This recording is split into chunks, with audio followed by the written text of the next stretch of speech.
She was left at the altar, and as everyone murmured, her millionaire boss approached slowly, leaned in, and whispered, "Play along, pretend I'm the groom. He's been waiting like an idiot for 2 hours." Music! I'd bet anything that coward bailed. Sophia squeezed her fingers against the half-open door of the ballroom, fighting the urge to run. The gravelly voice of her Uncle Frank cut through the stifled laughter of the group that had formed near the bar. 200 people gathered at the Ritz-Carlton, and she could hear every damn whisper as if they were shouting directly into her ear. Poor thing. Can you imagine the humiliation? A female voice Sophia couldn't identify responded. All that money Gerard spent the banquet, the flowers, the orchestra, and the groom didn't even have the balls to show up. A choked laugh. Another, and then another. The entire hall seemed to vibrate with barely concealed morbid curiosity. Sophia closed her eyes, trying to breathe, but the corset of her wedding dress was strangling her. Every inhalation hurt. Every second that passed sank her deeper into an abyss she didn't know how to escape. "I saw him this morning," posted an Instagram story. Someone else blurted out with that juicy, gossipy tone people relished. "He was at the airport, JFK Terminal 4 international flights. No, the guy left the country." "Are you kidding me? He went to Vegas with his buddies." "Here's the proof." "Check my phone." The murmur grew into a wave, carrying with it nervous giggles, feigned gasps of surprise, and increasingly merciless comments. Sophia felt her legs tremble beneath the weight of yards and yards of French lace. The bouquet of white roses slipped from her hands and hit the floor with a dull thud. Chloe, her best friend, quickly bent down to pick it up. "Soph, don't listen to them. They're a bunch of assholes," Chloe muttered, squeezing her arm desperately. "We'll cancel everything right now. We'll tell them there was an emergency." "An emergency?" Sophia's voice came out broken, unrecognizable. What kind of emergency explains the groom disappearing 2 hours before the wedding? They all know what happened, Chloe. All of them. And it was true. Phones were already burning up with screenshots, videos, private messages. Number wedding fail 2026 was probably already a trending topic on Twitter. By tomorrow, every last acquaintance, college classmates, forgotten Facebook contacts would have heard some distorted version of how Sophia Davis was abandoned at her own wedding. "Hey, you guys, for real!" The shrill voice of her Aunt Carol cut through the air like a rusty knife. "The girl's still in there, hiding like a mouse. Someone needs to tell her this whole thing's a bust. Let Gerard get his money back and let everyone go home." "Carol, don't be so insensitive," another voice replied, though without much conviction. "Poor Sophia must be devastated." "Well, yeah, but what do you want us to do? Sit here all afternoon waiting for a miracle?" The groom took off. "The circus is over." Circus. That word echoed in Sophia's head with the force of a hammer blow. That's what they all thought, that this was a spectacle, a juicy anecdote to share at the next family gathering. Remember when Sophia was left waiting at the altar like a fool? Laughter. More laughter, and she would be forever branded as the woman who wasn't enough for her fiancé to keep his promise. "Sophia, your dad's coming this way," Chloe warned, her eyes wide. "And he looks like he's about to explode." Gerard Davis was storming through the ballroom like a wounded bull, shoving chairs aside and pushing people without the slightest care. His face was red, the veins in his neck bulging, his fists clenched so tightly his knuckles were white. Sophia knew that expression. It was the same one he'd had when her younger brother wrecked the family car, the same one from when he discovered his business partner was stealing from him. The face of a man whose pride had just been trampled in front of the entire world. "Where is he?" he roared, reaching her. "Where is that son of a going? I'm going to kill him. I'm going to tear him to pieces." "Dad, please," Sophia whispered, but her voice was lost in the uproar. $500,000, her father shouted, pulling out his phone and waving it at the guests. "I spent $500,000 on this wedding, and the damned coward went to Vegas to get drunk with his friends. He posted it on Instagram. He's bragging about his getaway while my daughter is waiting for him here." The entire ballroom erupted. It wasn't whispers anymore. It was shouts, exclamations, phones being raised to record, to photograph, to document every second of the worst humiliation Sophia had experienced in her 28 years of life. Her mother appeared, running from the other side of the room, mascara streaking black furrows down her cheeks. "My baby, my poor baby," Patricia Davis sobbed, hugging her so tightly she nearly knocked her over. How could he do this to you? How? Let me go, Sophia murmured, trying to break free, but her mother's hands gripped her like vises. Mom, please, let me go. I'm going to sue him. Her father bellowed, furiously dialing numbers. I'm putting him in jail. He's going to pay for every single cent. He'll regret the day he was born. Gerard, calm down. One of her uncles tried to intervene, but it was useless. Calm down? Calm down? He made a fool of me, of my daughter, of my entire family. In front of my partners, my clients, in front of... Excuse me. The voice cut through the chaos like a scalpel, sharp and precise. Everyone turned. A tall man, athletically built, in an impeccable gray suit, was striding down the central aisle with measured steps. His presence radiated effortless authority, as if his very being there reorganized the energy in the room. Guests instinctively moved aside, creating a clear path. Sophia looked up, wiping tears with the back of her hand, and felt the world stop. Julian Croft, her boss, the most renowned architect in New York City, was walking straight toward her in the middle of the most shameful disaster of her life. Mr. Croft, Sophia stammered, a new wave of humiliation washing over her. I'm so sorry. You shouldn't be seeing this. But Julian didn't stop. He reached the makeshift altar, turned to face the crowd, and spoke with that deep voice Sophia had heard 1,000 times in business meetings, but never with this particular tone. Firm, protective, lethal. I sincerely apologize for the delay, he announced, looking at the guests with an impassive expression. I ran into some trouble with traffic on the FDR. An accident blocked 3 lanes, but I'm here now. The silence that followed was absolute. Sophia blinked, confused. Delay? What was he talking about? Julian turned back to her, closing the distance in 2 long strides. He leaned in just enough for only her to hear his next words, whispered with an intensity that sent a shiver down her spine. Play along, pretend I'm the groom. Sophia opened her mouth, but no sound came out. Julian took her left hand firmly, lacing his fingers through hers with a practiced ease. His dark eyes studied her with the same concentration he used when reviewing architectural plans, analyzing every detail, calculating every variable. Trust me, he added. So low the words barely brushed the air between them. Or let me do this for you. Your call. Sophia's world had shrunk to that single moment, to those eyes that looked at her without pity, without mockery, without the morbid curiosity she had seen in everyone else.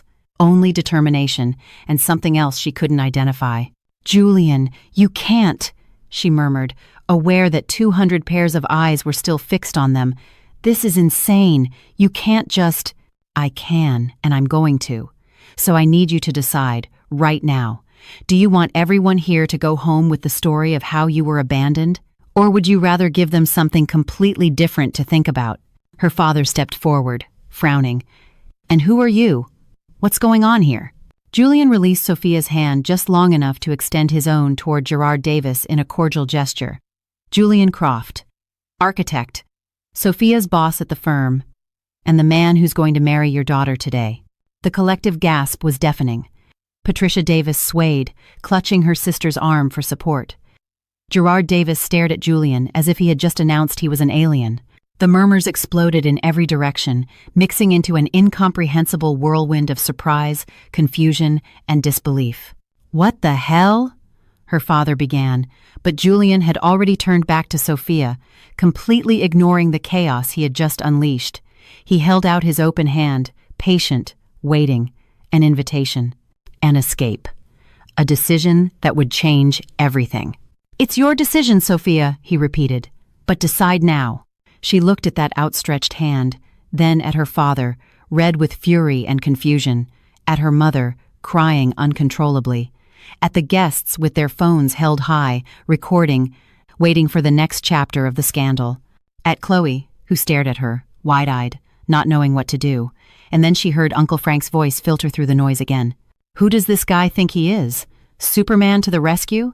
This is getting good. More laughter, more ridicule, more humiliation. Sophia gritted her teeth, lifted her chin, and took Julian Croft's hand with such force she felt her fingers sink into his. Let's do it, she said, and her voice sounded firmer than it had in the last 3 hours. Julian nodded, a minimal smile curving the corner of his lips. Then he turned to the officiant, who who was still standing by the altar with a look of utter bewilderment. "Sir, may we proceed with the ceremony? I apologize for the delay, but as I said, there were complications with the traffic." The officiant blinked several times, looking from Julian to Sophia to Gerard Davis and back to Julian.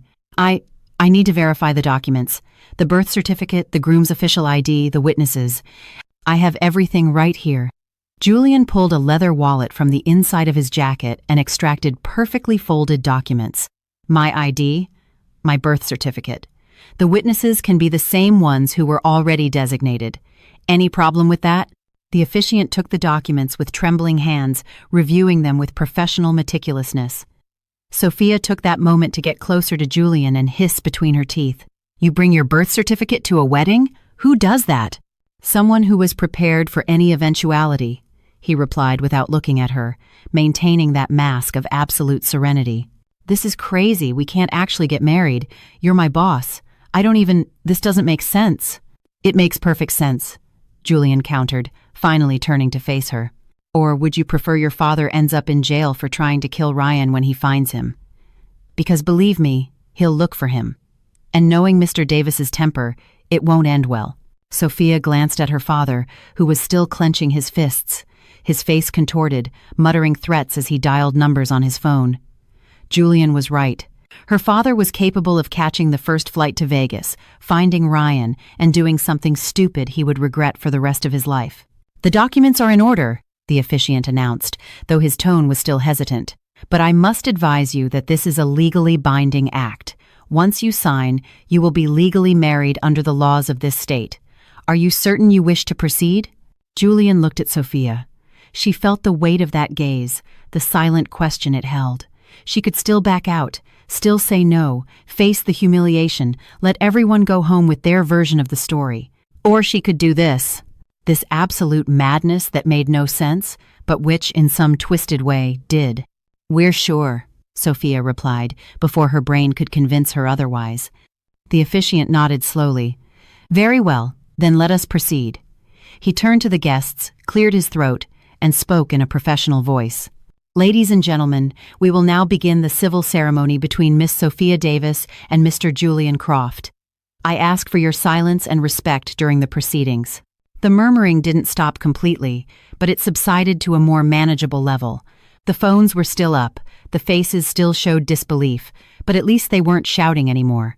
Julian guided Sophia to the altar with measured steps, his hand firm on the small of her back, a protective gesture that sent shivers down her spine. "Are you okay?" he asked in a low voice as they positioned themselves before the officiant. "No," Sophia answered with brutal honesty. "None of this is okay. I know, but we're going to make it look like it is." The officiant began reciting the standard protocol, reading articles from the state code in a monotone voice. Sophia barely processed the words. Her mind was still spinning, trying to understand how she had gone from waiting for Ryan to standing at the altar with Julian Croft, her boss, the man with whom she had exchanged exactly 3 personal conversations in 3 years of working together. "Do you, Julian Croft, take Sophia Davis to be your lawfully wedded wife?" the officiant asked. "I do," Julian answered without hesitation, looking directly into her eyes. Sophia's heart skipped a beat. This was happening. It was really happening.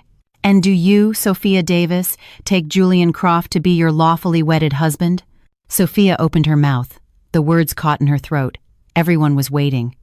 Julian was watching her with that intensity that made it impossible to look away. Her father was still frowning. Her mother was crying harder. Chloe was biting her nails. The guests held their breath. "I do," she finally whispered, and the 2 words came out like a sentence. "By the power vested in me by the state of New York, I now pronounce you husband and wife," the officiant announced. "You may kiss the bride." Sophia panicked. They hadn't planned for that. Well, they hadn't planned for any of this, but they definitely hadn't talked about kissing. Julian must have read the terror on her face because he leaned in just slightly, brushing his lips against hers in a contact so brief and chaste it barely qualified as a kiss. But it was enough to unleash a storm of applause, whistles, shouts, and camera flashes. "It's done," Julian murmured against her ear.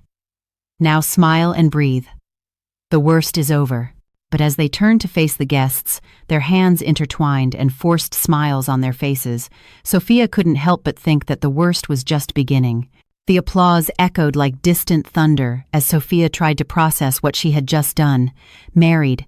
She had married Julian Croft, her boss, the man who, 3 hours ago, she barely knew beyond executive meetings and corporate emails. His hand was still holding hers firmly, anchoring her to a reality that felt completely surreal. "Congratulations, sweetheart," Sophia's mother stumbled over, dabbing at her smudged mascara with a soaked tissue. "Welcome to the family. We didn't know that Sophia and you—" Her voice broke before she could finish the sentence. Julian inclined his head respectfully, releasing Sophia's hand just long enough to give Patricia Davis a brief hug. "I'm very sorry for the confusion, ma'am. Everything happened very quickly between us. We didn't mean to cause any trouble." "Trouble?"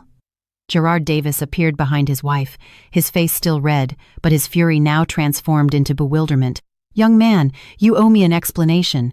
My daughter was engaged to another man 5 minutes ago, and now it turns out that—" "Dad, please," Sophia interrupted, feeling panic begin to climb her throat. "Not now. There are 200 people waiting. We can talk later." Her father looked at her as if she were a stranger. And maybe she was. The Sophia he knew would never have done something like this. Never would have made a decision so impulsive, so irrational, so completely out of character. But that Sophia hadn't been jilted at her wedding in front of all her family and friends. "Your father is right to want answers," Julian intervened calmly, "and I will give them to him. But as Sophia said, right now we must attend to our guests. They spent time and effort to be here. It would be rude of us not to thank them for their presence." Julian's cool, reasonable logic disarmed any argument. Gerard clenched his jaw, nodded curtly, and walked away, muttering something unintelligible. Patricia Davis looked at them both with teary eyes before following her husband. Sophia exhaled the breath she didn't know she'd been holding. "Breathe," Julian murmured without looking at her, maintaining that polite smile as he nodded to guests who were beginning to approach. "Keep your composure. Just a few more hours, and this is over." "And then what?" Sophia hissed between her teeth, forcing a smile as Aunt Carol passed them with a suspicious look. "Then we figure it out. But right now, I need you to act as if this is exactly what you wanted." Chloe came running, her heels clicking against the marble floor. "Soph, what the hell just happened? You married your boss? Are you insane?" "Probably," Sophia admitted, feeling hysteria threaten to bubble up from her chest. "But it's done, Chloe. I signed. I said yes. It's done." "You must be Chloe," Julian interrupted, extending his free hand toward Sophia's best friend. "I've heard so much about you. Sophia talks about you all the time." Chloe shook his hand warily, studying him as if he were a puzzle she needed to solve. "I don't remember Sophia mentioning anything about you two. Not once." "We preferred to keep it private," Julian replied, without flinching. Given the professional circumstances, it seemed the most sensible thing to do. Right, sensible. Because getting married by surprise in the middle of a disaster is so sensible. "Chloe, please," Sophia begged. "Not now." Her friend looked at her with a mixture of concern and frustration before sighing. "Fine. But you and I are having a very long talk after this. Got it?" Sophia was grateful that at least Chloe wasn't making an additional scene. The event coordinator approached with his clipboard, looking considerably more relieved than he had 20 minutes ago. "Mr. and Mrs. Croft, shall we proceed with the reception?" The banquet is ready, the orchestra is awaiting instructions, and the guests are starting to ask about the toast. Julian consulted his watch, a Patek Philippe that probably cost more than Sophia's car. "Go ahead. Everything is planned." "Perfect. Then, if you'll accompany me to the main ballroom." The next 30 minutes were a blur of smiling faces, forced congratulations, and curious glances. Sophia shook more hands than she could count, received hugs from relatives she barely knew, and smiled until her cheeks ached. Julian moved beside her with practiced ease, answering questions with elegant evasions, deflecting uncomfortable conversations toward safer topics. "Your husband is handsome," a distant cousin whispered in her ear, "and you can tell he has money. Just look at that suit, those shoes. That watch must cost as much as my house." "Yes," Sophia replied automatically, not knowing what else to say. "So how did you meet? Because just yesterday you told me you were marrying Ryan, and now—" "It's complicated," Sophia cut in. "Excuse me, I think my mom is calling me."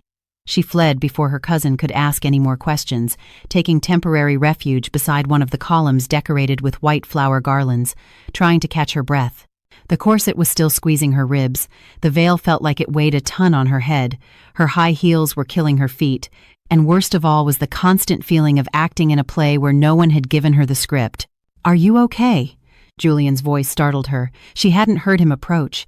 He offered her a glass of champagne, which she accepted with trembling hands. "No," she admitted, taking a long sip that burned her throat. "I'm not okay. None of this is okay. I know, but you're handling it better than you think." "Better?" "Julian, I just married you. I don't even know what your favorite color is. I don't know if you have siblings. I don't know where you live. I know absolutely nothing about you, except that you're an architectural genius and you hate decaf coffee." A minimal smile curved Julian's lips. "Navy blue. I have a sister who lives in Barcelona. I live in a penthouse in Soho, and I'm right to hate decaf coffee because it's a blasphemy against nature." Despite everything, Sophia felt a hysterical laugh bubble up in her chest. "This is insane." "Completely," Julian agreed. "But it's a solvable insanity. Listen, I know this is a lot. I know you don't know me, but I promise you, we are going to fix this. We just need to get through today. Let people go home peacefully, and tomorrow we'll sit down and talk calmly about what's next." "And what is next?" Sophia asked, looking at him directly. "A quickie divorce? Pretend for a while? What exactly did you plan when you decided to do this?" Julian studied her in silence for a moment that felt eternal. There was something in his eyes that Sophia couldn't decipher, something deeper than simple compassion or a sense of duty. "Whatever you need it to be," he finally answered. "I did this for you, Sophia. Not out of obligation, not out of pity, because—" "The bride and groom for the toast," the coordinator announced with excessive enthusiasm, interrupting whatever Julian was about to say. Sophia wanted to scream for him to wait, that she needed to hear the end of that sentence. But they were already being guided to the center of the ballroom, where 2 crystal glasses awaited them on a decorated table. The orchestra began to play a romantic melody. The guests formed a circle around them. The phones were raised again, capturing every angle. Julian took his glass and raised it, looking first at the guests before turning to Sophia. "I want to thank everyone for being here today. I know the circumstances have been unusual, but life rarely follows the plans we make. Sometimes it surprises us. Sometimes it gives us exactly what we need when we least expect it." He paused, and his eyes met Sophia's with an intensity that took her breath away. "Sophia, from the first day you walked into the firm, I knew you were different. Your dedication, your intelligence, your ability to solve problems others don't even see. But more than that, your kindness, the way you treat every single person with respect, no matter their position. That's not something you can teach. That's just who you are." Sophia felt tears welling up in her eyes. These weren't empty words. Julian said them with a conviction that rang true. "I don't know what the future holds for us," he continued. "No one does, but I know I want to face it with you. So I toast to us, to the unexpected, to the imperfect, and to having the courage to take a leap of faith when the ground disappears from beneath our feet." Applause erupted. Guests cheered. Someone shouted, "Kiss! Kiss!" And soon the entire room was chanting the same thing. Julian arched an eyebrow in a silent question. Sophia nodded slightly, bracing herself for another chaste brush of the lips like at the altar. But when Julian's lips met hers this time, it was neither brief nor chaste. It was slow, deliberate, consuming. One hand slid to her waist, pulling her closer. The other cupped her face with a tenderness that contrasted with the intensity of the kiss. Sophia felt the world dissolve at the edges. The noise turn into a distant hum, every nerve ending in her body coming alive for the first time in months. When they finally pulled apart, they were both breathless. The guests went wild with whistles and applause, but Sophia barely heard them. She could only look at Julian, at those dark eyes that now shone with something that was definitely not an act. "What was that?" she whispered, still dazed. "Convincing performance," Julian replied, but his voice was hoarse, affected. "That wasn't a performance." "No," he admitted after a moment. "It wasn't." Before Sophia could process that confession, the orchestra began to play the couple's first dance. Julian led her to the center of the dance floor, his hand firm on the small of her back. The guests moved aside, forming a circle, watching as they began to move to the rhythm of the music. "Do you know how to dance?" Sophia asked, aware of every inch where their bodies touched. "I had mandatory classes in college," Julian replied. "Architecture and ballroom dancing. An odd combination, I know. Odd, but useful for moments like this." "Moments like spontaneously marrying your boss?" "Yes, definitely something worth including on a university curriculum." Sophia laughed, a genuine laugh that surprised even her. "He has a sense of humor. I didn't know that." "There are a lot of things you don't know about me," Julian murmured, spinning her gracefully. "But you'll have time to find out." "How much time exactly? Because this can't last forever. Eventually someone is going to realize that—" "Shh," he interrupted, pulling her a little closer. "Don't think about that now. Just dance with me. Just for this one song, forget everything else." And Sophia did. She allowed herself to close her eyes, to rest her head against Julian's shoulder, to feel the music envelop them. She allowed herself to forget that 4 hours ago she was waiting for another man. To forget that this was a farce born of desperation. To forget that at some point she would have to face the consequences of this impulsive decision. For that one song, for those 3 minutes and 40 seconds, she let herself pretend this was real. Night had fallen over New York City by the time the last guest finally left. Sophia watched the car lights disappear from the hotel parking lot through one of the ballroom windows, aware that the moment she had been postponing for 6 hours had finally arrived. There were no more acts to maintain, no more forced smiles or superficial conversations. It was just her and Julian, and a reality neither of them knew how to face. "Do you want me to call your family?" Julian's voice broke the silence from somewhere behind her.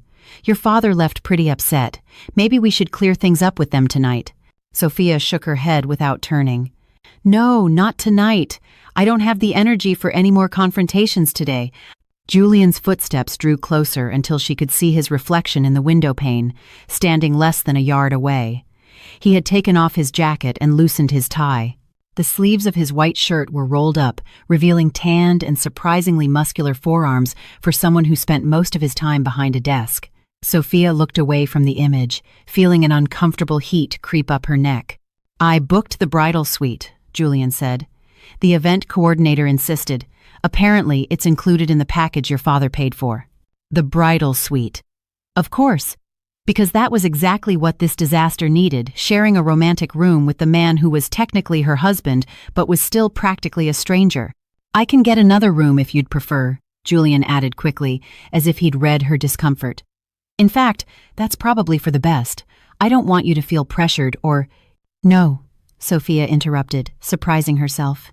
"We've made enough of a scene for one day. If any of the staff sees us sleeping separately on our wedding night, it'll be all over the hotel gossip chain by morning." Julian nodded slowly. "So we share the suite. I can sleep on the couch." "Julian, you're like 6'2". You won't fit on any couch. I've slept in worse places during construction projects. I'll be fine." The tension between them was palpable, like a taut electrical wire about to snap. Sophia finally turned to face him, crossing her arms over her chest. The wedding dress suddenly felt ridiculous. An elaborate costume for a fantasy that never existed. "Why did you do it?" she asked, needing to hear the answer they'd been interrupted from earlier. "And don't tell me it was out of compassion or a sense of duty. No one marries someone for those reasons." Julian looked at her for a long moment, his dark eyes scanning her face as if searching for the right words in a language he didn't quite master. He finally sighed, running a hand through his perfectly styled hair, messing it up for the first time all day. "Because I couldn't just stand there and watch them tear you apart," he admitted.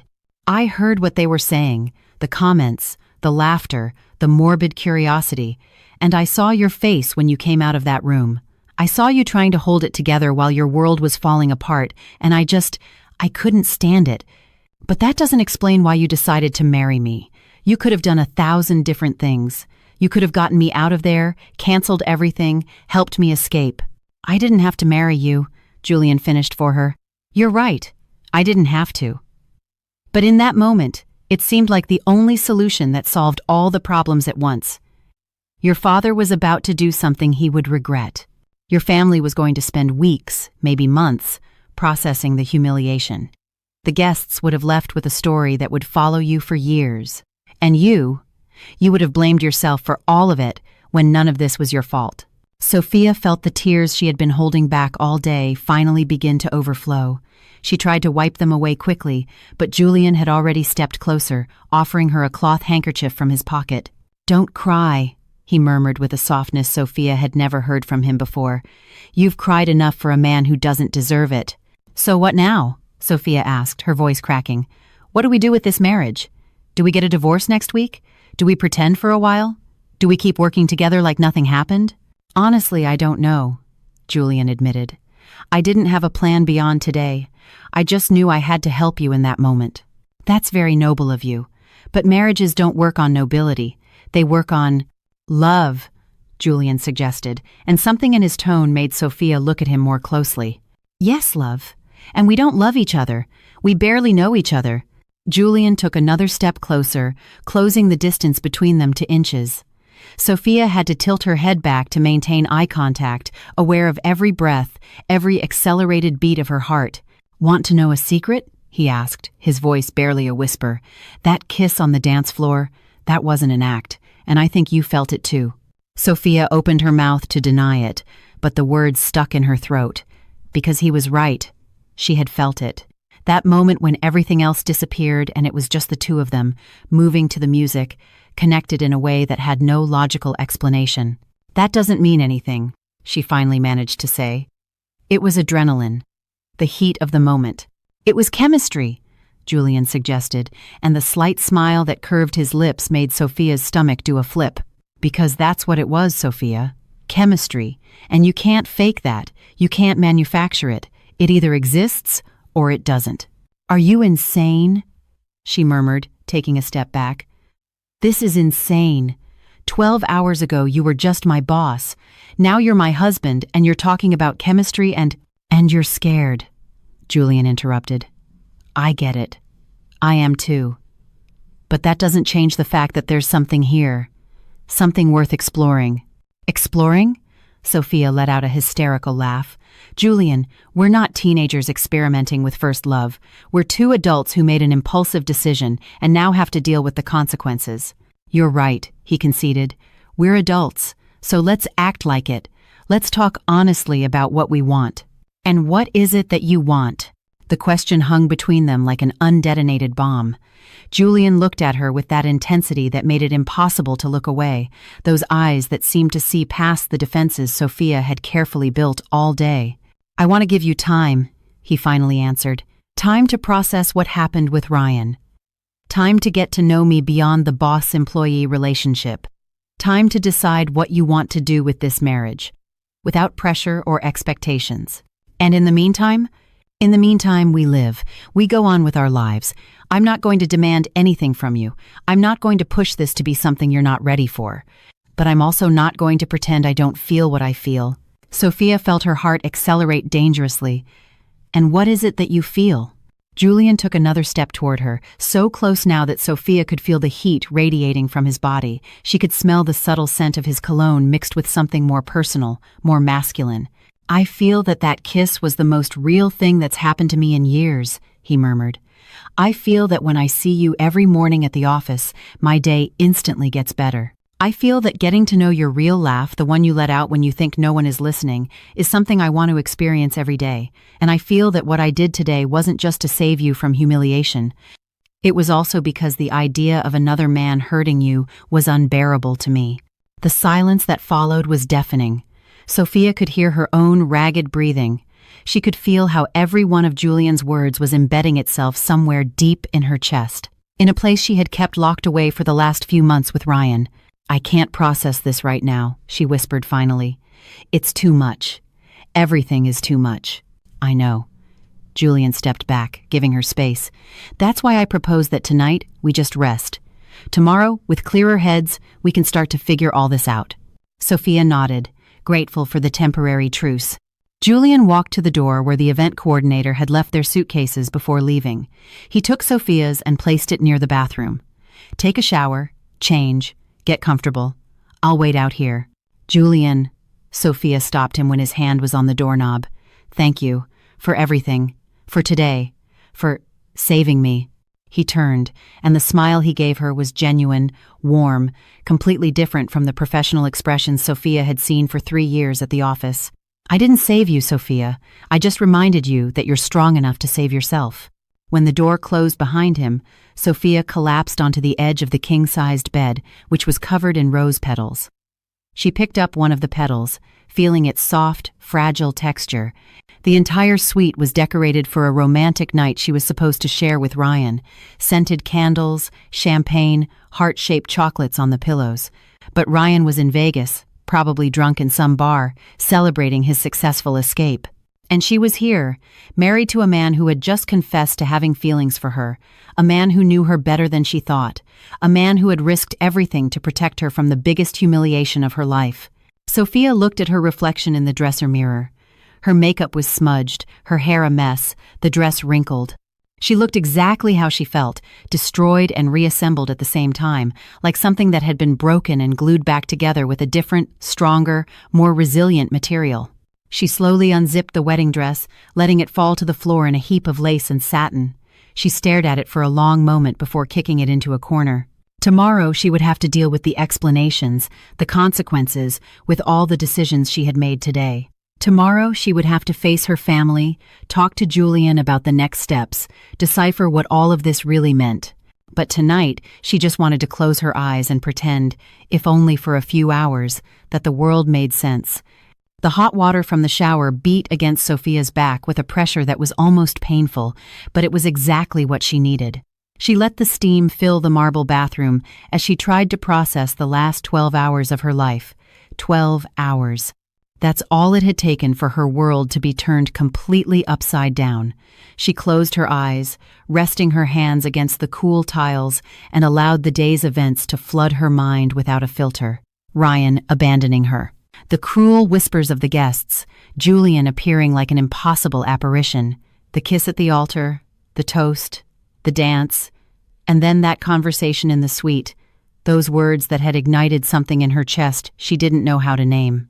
"I feel that kiss was the most real thing that's happened to me in years." Julian's words echoed in her head. How was it possible that a man she barely knew could say exactly what she needed to hear? And why did her body react this way every time he came near? He was her boss, for God's sake. Her handsome, intelligent, successful boss who had apparently been watching her for 3 years without her ever noticing. Sophia turned off the shower and stepped out, wrapping herself in a fluffy white towel. She checked her suitcase, mentally thanking Chloe for packing something other than the ridiculous lingerie set she'd bought for her honeymoon. She found a pair of comfortable cotton pajamas, nothing seductive, perfect for the awkward situation she was in. When she came out of the bathroom, she found Julian standing by the window, looking out at the city lights. He had changed into a gray t-shirt and sweatpants. Without the formal suit, he looked younger, more approachable, less like the millionaire architect, and more like a normal man dealing with an extraordinary situation. "Feeling better?" he asked without turning, as if he had sensed her presence. "Cleaner, at least," Sophia replied, running a hand through her damp hair. "I'm not sure better is the right word." Julian finally turned, and Sophia noticed the lines of exhaustion around his eyes. It had been a long day for both of them. He gestured to the room service he'd ordered while she was in the shower. 2 plates of pasta, a salad, bread, and a bottle of red wine. "I thought you might be hungry. You didn't eat anything at the reception." Sophia felt her stomach rumble in response. He was right. She had been so busy smiling and acting that she hadn't had a bite since breakfast, which now seemed like a lifetime ago. "Thank you," she murmured, sitting in one of the armchairs near the table. "You didn't have to do this." "Of course I did." Julian sat across from her, pouring wine into 2 glasses. "You need to eat, and I need to process all this with something in my stomach too." They ate in silence for the first few minutes, a silence that was surprisingly not uncomfortable.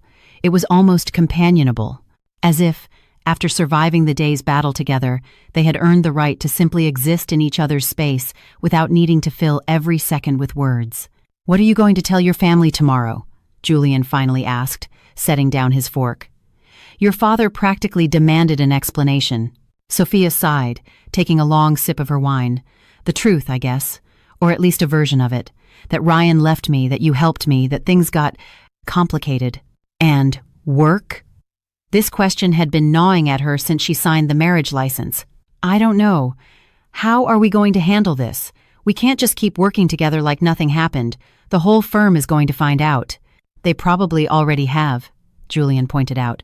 Social media moves fast. By tomorrow morning, everyone in the office will have seen at least 3 different versions of what happened today. Sophia felt nauseous. She hadn't thought about that. Her coworkers, the clients, the vendors, they would all know she had married her boss on the same day her fiancé abandoned her. The speculation would be merciless. Hey! Julian's voice pulled her out of her spiral of panic. Look at me.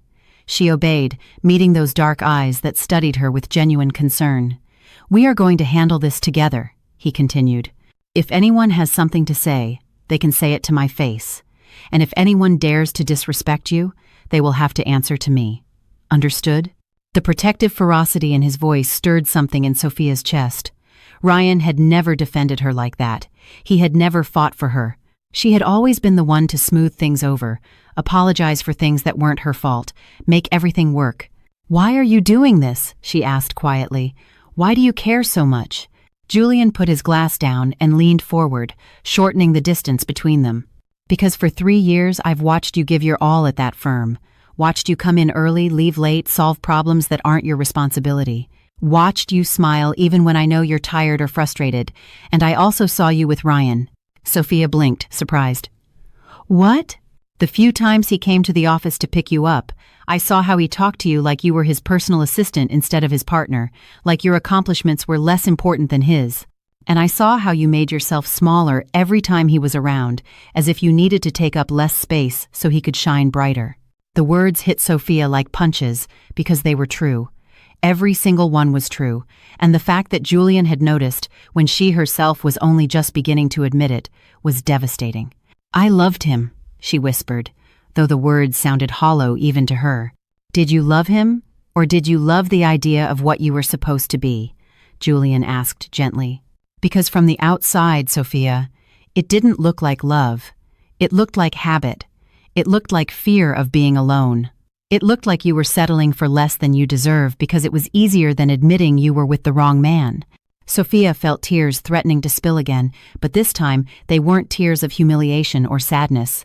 They were tears of recognition, of finally hearing out loud what her subconscious had been screaming at her for months. He made me feel small, she admitted, the words coming out in a broken whisper. Smaller and smaller, and I let him because I was afraid that if I demanded more, I'd be left with nothing.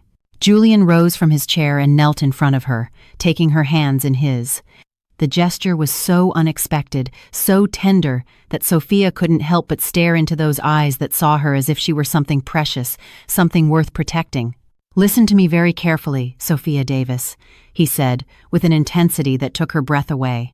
You are not small. You are brilliant, talented, and capable of things most people can't even imagine. And any man who doesn't see that, who doesn't celebrate that every single damn day, doesn't deserve a second of your time. Julian, and I know this is complicated. I know your life just exploded, and the last thing you need is more pressure. But I also need you to know that when I look at you, I don't see an executive assistant. I don't see an employee.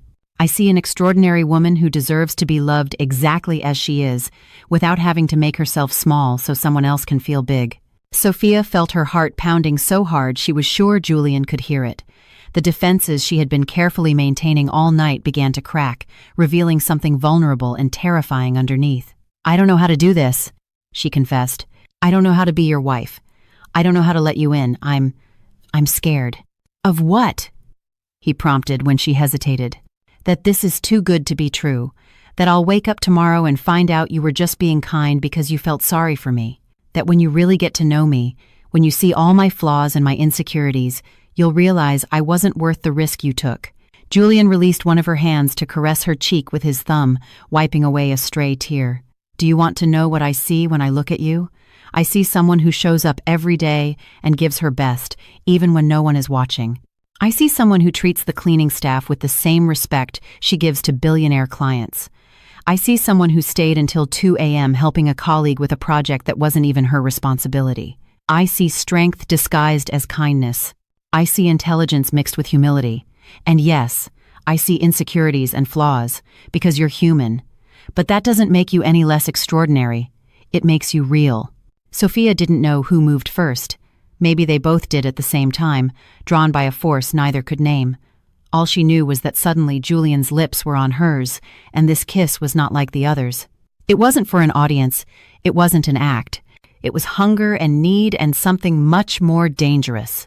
Julian's hands tangled in her damp hair, pulling her closer. Sophia responded with the same intensity, letting all the pain and confusion of the day transform into this physical connection that made more sense than any words. They moved clumsily toward the bed, stumbling over the coffee table, laughing against each other's lips when they nearly fell. Julian laid her gently on the mattress, propping himself above her with his arms on either side of her head. His eyes scanned hers with a silent question, giving her space to pull back if she needed it. "Are you sure?" he asked, his voice rough. "We can stop. You don't have to do anything you don't want to." Sophia looked at him. This man who had appeared out of nowhere and changed everything. This man who really saw her in a way no one else ever had. And she made a decision.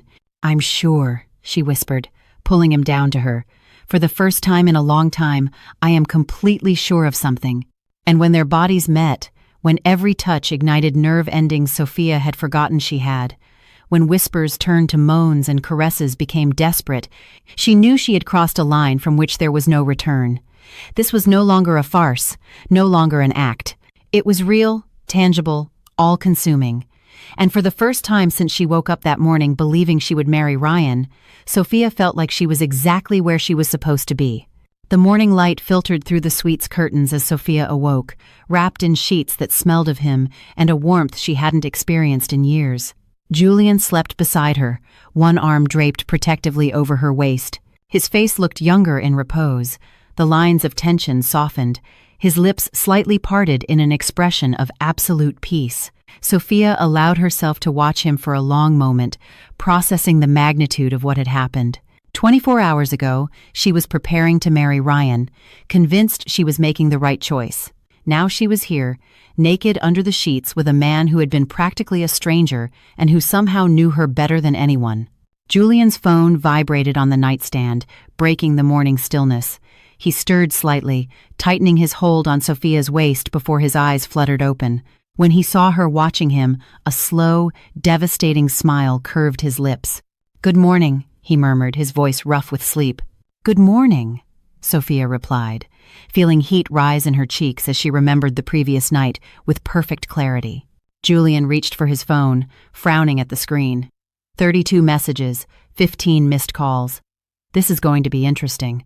"From who?" "Your family, mostly. Some from the office, too, and apparently, my sister in Barcelona found out and is demanding an immediate explanation." Sophia groaned, burying her face in the pillow. "I don't want to deal with this yet. Can we just stay here forever and pretend the outside world doesn't exist?" Julian laughed, a deep sound that rumbled in Sophia's chest. "I'd love to, but eventually we have to face the music, or at least answer a few texts before your father comes to break down the door."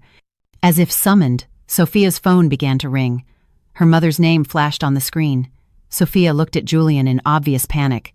"Answer it," he urged. "The longer we wait, the worse it will be." Sophia took a deep breath and answered. "Mom? Sophia Davis, where are you? Are you okay? Your father and I have been up all night trying to understand what on earth happened yesterday. How did you end up married to your boss?" "Mom, calm down. I'm fine. I'm in the hotel suite with Julian." The silence on the other end of the line was deafening. Then, in a carefully controlled tone, her mother asked, "With Julian? In the suite? Together? We're husband and wife, Mom. Technically, this is where we're supposed to be." "Don't give me technicalities, young lady. Yesterday you were going to marry Ryan. Today you wake up with a completely different man. How do you expect us to process this?"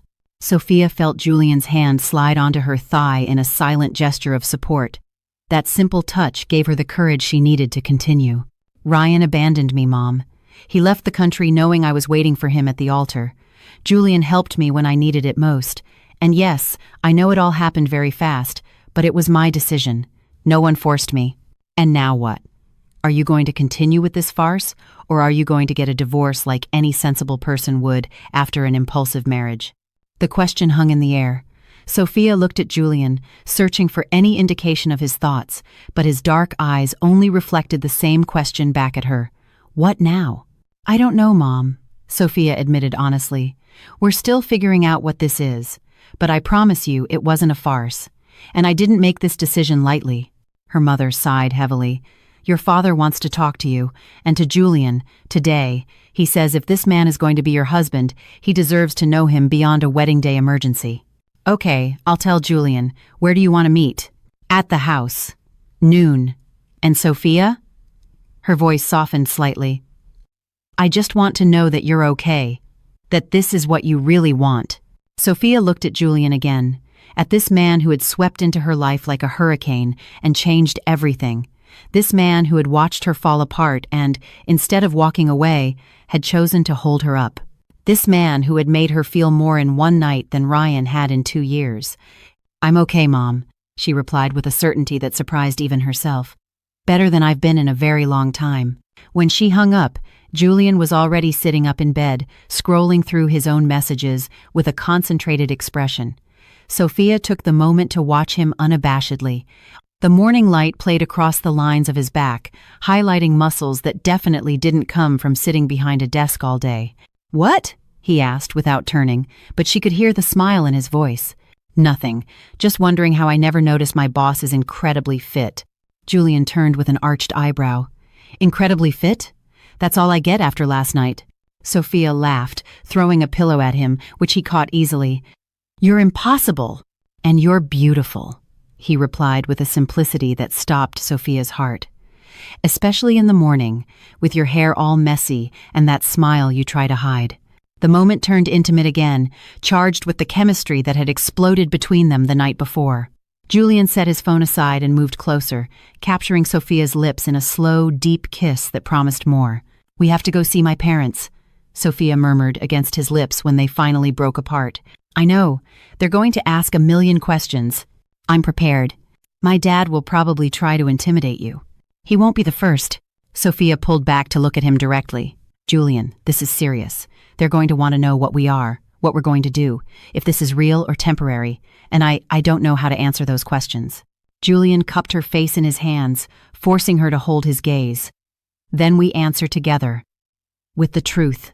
And what is the truth? That it started as an impulse to save you from a horrible situation, but that somewhere during the night it stopped being an act and became something real. Something I want to explore. Something I think is worth trying for. What if it doesn't work? Sophia asked quietly. What if in a month or two we find out it was just the adrenaline of the moment? What if we ruin everything we had before by chasing something that isn't meant to last? And what if it does work? Julian countered. What if this is exactly what we both needed, and we were just too blind or too scared to see it? What if wasting this opportunity out of fear is the real mistake? Sophia closed her eyes, feeling the weight of the decision. She could run now. She could ask Julian to annul the marriage, pretend none of this happened, go back to the safe, predictable dynamic of boss and employee. It would be the sensible option, the one her rational brain was screaming at her to take. But her heart, that treacherous organ that had been dormant for so long, had finally woken up, and it was telling her something completely different. I want to try, she whispered, opening her eyes to meet Julian's intense gaze. I want to see where this goes. But I need you to be honest with me. If at any point you change your mind, if you regret doing this, I need you to tell me. I can't survive another abandonment. The pain that crossed Julian's face was visceral. Sophia, look at me. Really look at me. I am not Ryan. I'm not going to disappear when things get tough. I'm not going to make you feel small to make myself feel big. And I am definitely not going to abandon you because I get scared of what I feel. And what is it that you feel? Julian smiled. That slow, devastating smile that did dangerous things to Sophia's heart rate. I'm still figuring it out. But I know that when I see you, something in my chest tightens. I know your laugh is my favorite sound. I know the idea of seeing you every day makes me want to get up in the morning. And I know that what happened last night was just the beginning of something much bigger. Sophia felt tears stinging her eyes, but this time they were tears of relief, of hope, of finally feeling chosen, without conditions. I need a shower, she announced, trying to lighten the mood before she completely fell apart. And coffee. Lots of coffee. Want some company in that shower? Julian asked with a mischievous grin.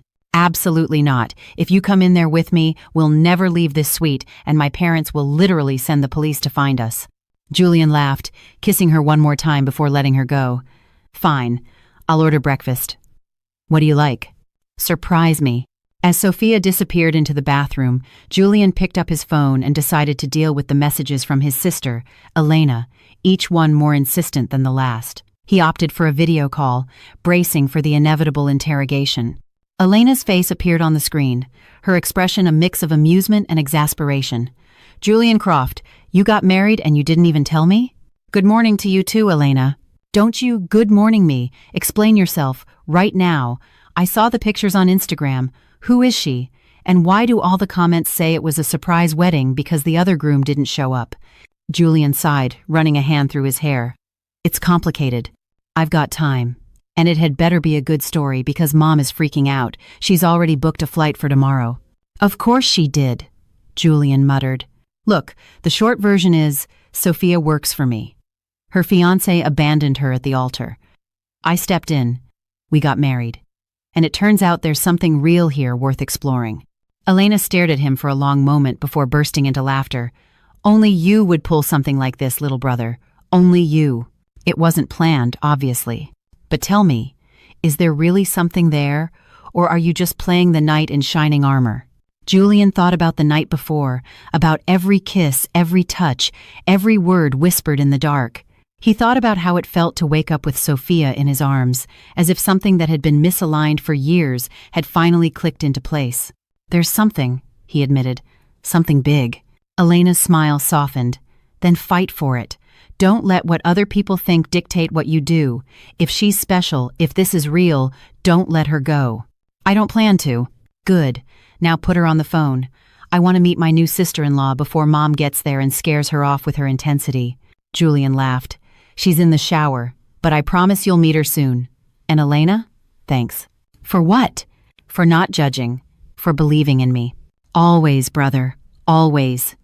The Davises' house in Westchester looked exactly as it always had, cozy, filled with plants, and with that smell of freshly brewed coffee that had been the backdrop to Sophia's entire childhood. But as Julian parked his Mercedes in the driveway, Sophia felt like she was about to walk onto a battlefield. Ready? Julian asked, turning off the engine and looking at her. No, Sophia admitted honestly, but I guess that doesn't matter. Julian took her hand, lacing his fingers through hers, with a naturalness that still surprised her. Remember, we're a team. Whatever happens in there, we face it together. Those words gave her the courage she needed. They got out of the car and walked to the front door, where Patricia Davis was already waiting with an unreadable expression. When she saw their joined hands, something in her face softened slightly. Come in, she said simply, stepping aside. Gerard Davis was sitting in the living room, arms crossed, brow furrowed in that expression Sophia knew all too well. Surprisingly, Chloe was there too, offering Sophia a supportive smile from an armchair. Sit, her father commanded, pointing to the sofa opposite him. Julian waited for Sophia to sit before taking the seat beside her, keeping her hand firmly in his. The gesture did not go unnoticed by Gerard, whose gaze fixed on their joined hands with an almost physical intensity. So, her father began, is someone going to explain to me what the hell happened yesterday? Because from my perspective, my daughter was about to marry one man, that man disappeared, and suddenly you, he pointed at Julian, show up and end up marrying her. Can you tell me how that makes any sense at all? Julian leaned forward, not letting go of Sophia's hand. You're right, Mr. Davis. From the outside, it doesn't make sense. It looks impulsive, irrational, even irresponsible. But if you'll allow me, I'd like to explain exactly why I made that decision. Gerard waved a dismissive hand. I'm listening. I've worked with Sophia for 3 years, Julian began. In that time, I've seen her become one of the best professionals I've ever known. But more than that, I've seen who she is as a person. Her dedication, her integrity, the way she treats everyone with respect, no matter their position. I also saw her with Ryan on the few occasions he came to the office. The name Ryan made Gerard's jaw clench visibly. And every time I saw them together, Julian continued, I wondered why such an extraordinary woman was settling for someone who clearly didn't value her, someone who treated her like an accessory instead of a partner, someone who made her feel she had to be less so he could be more. Sophia felt tears sting her eyes, hearing those words spoken aloud in front of her family. Yesterday, when I saw what was happening, when I heard the guests' comments, when I saw the humiliation on Sophia's face, I knew I had two options. Julian looked directly at Gerard. I could stand by and do nothing, let the situation play out, and allow your daughter to be publicly destroyed. Or I could do something about it. And marrying her was the only option? Patricia asked from her spot by the window. In that moment, it seemed like the only one that solved all the problems at once, Julian admitted. But I didn't just do it for her. I also did it because for months, maybe years, I've wanted to tell her how I felt, and never had the courage. Yesterday gave me the perfect, albeit unconventional, opportunity to show her. The silence that followed was so thick Sophia could hear the ticking of the wall clock in the kitchen. Her father was looking at her with an expression she couldn't decipher. Her mother had her hands over her heart. Chloe was smiling openly. "Dad," Sophia finally spoke, her voice trembling but firm. "I know this is a lot to process. Believe me, I'm trying to understand it too. But I need you to know something. What happened yesterday wasn't a farce. It wasn't charity.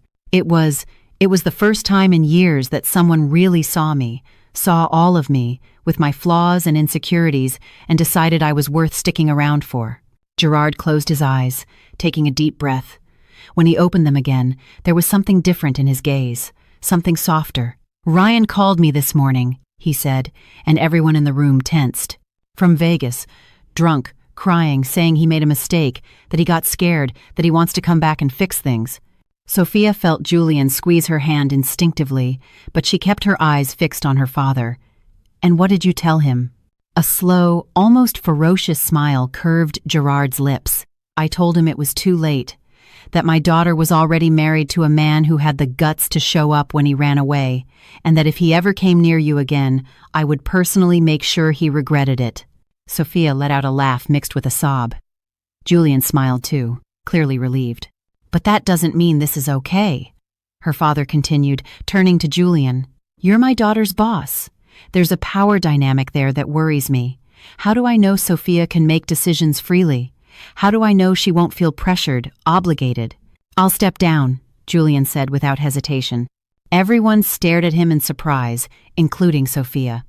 "What?" she asked. "Julian, you can't resign from your own company." "I'm not resigning from the company," Julian clarified. "I'm resigning as your direct supervisor. I'll have my partner reassign you to another department, under another lead. Or better yet, we can promote you to project manager, like I should have 6 months ago. That way you work independently with your own team, and there's no conflict of interest."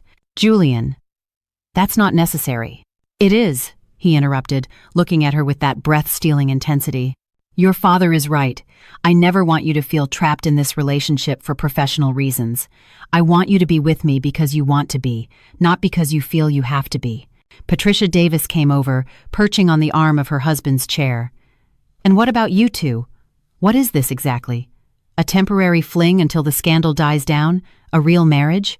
Sophia looked at Julian, searching for the answer in those dark eyes that had seen parts of her she didn't even know existed. He met her gaze with a small smile, squeezing her hand. "It's real," they both said at the same time, then laughed at the perfect timing. "I don't know how this is all going to work," Sophia admitted.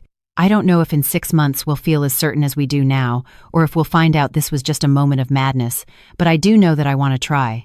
I know that when I'm with Julian, I feel seen and valued and celebrated, and that's something I'm not willing to throw away just because the timing was strange." "I love your daughter, Mr. Davis," Julian said suddenly, and the impact of the words filled the room. "Maybe it's too soon to say it. Maybe I should wait longer. But the truth is, I've been falling in love with her for months without even realizing it. With her laugh when she thinks no one is listening, with how she treats every person with dignity, with the way she solves problems no one else can see. And yesterday, when I saw her shattered, all I could think was that I would do anything to take that pain away, including marrying her in front of 200 people without a second thought." Sophia felt the tears streaming freely now. Julian turned to her, wiping them away with his thumbs. "I love you, Sophia Davis," he repeated, this time just for her. And I am going to spend the rest of my life proving to you that you were worth every single risk I took. I love you too, Sophia whispered. And saying those words out loud, something inside her broke and mended itself all at once. I don't know when it happened exactly. Maybe it was yesterday. Maybe it was over the last 3 years without me noticing. But it's real. This is real. They kissed, softly and tenderly, forgetting for a moment they had an audience. When they pulled apart, Chloe was clapping through her tears. Patricia was dabbing her cheeks with a tissue. And Gerard was smiling. All right, her father said finally. You have my blessing. But, he held up a warning finger, if you ever hurt my daughter, Mr. Croft, there is nowhere in this world you'll be able to hide from me.